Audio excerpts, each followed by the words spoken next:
I think a lot of people think when they hear Minnesota as a no-fault state, for some reason they think, well, just because I was at the intersection and I got hit, I'm 10% at fault. For some reason, I think that that's what they correlate the word no-fault. Minnesota's a no-fault state. But like Jim said, what no-fault really is in the state of Minnesota is that regardless of fault, your own insurance company is responsible for your first 20 grand in medical bills. And just like when it comes to choices regarding your own coverage and what kind of how you cover yourself if you cause a collision, or how you may cover yourself if somebody else harms you, you also have some choices regarding no-fault benefits.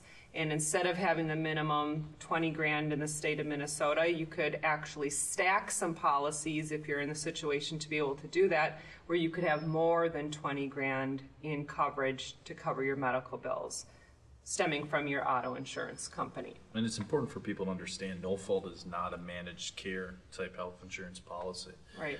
Yeah, although they like to treat themselves that way and like to assert some defenses that really don't exist. But ultimately, you have a right to treat where you want to treat. If it's emergency room care, it's going to get paid for, or should get paid for. If it's hospitalization, or if it's going to a chiropractor or a massage therapist, those are options that are available to you. It's not like the work comp system where you're limited to 12 weeks of chiropractic care, or it's not, you don't need a referral to go see a doctor.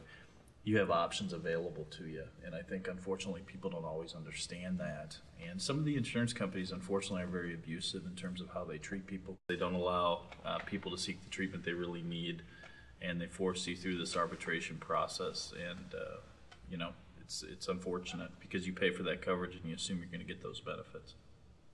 And that's really where we come in to help. When the insurance company starts denying your medical bills, that's where we really step in and make sure that the no-fault insurance pays what is owed as far as medical treatment. And a lot of people don't know that no-fault benefits also includes wage loss. If you're missing time from work due to devastating injury, you can claim your wage loss with your no-fault policy and be paid up to $20,000 in wage loss benefits. That's there for you. And when the insurance companies are playing games and not paying, that's where we step in and really advocate for the client and make sure that everything is paid as it's supposed to be.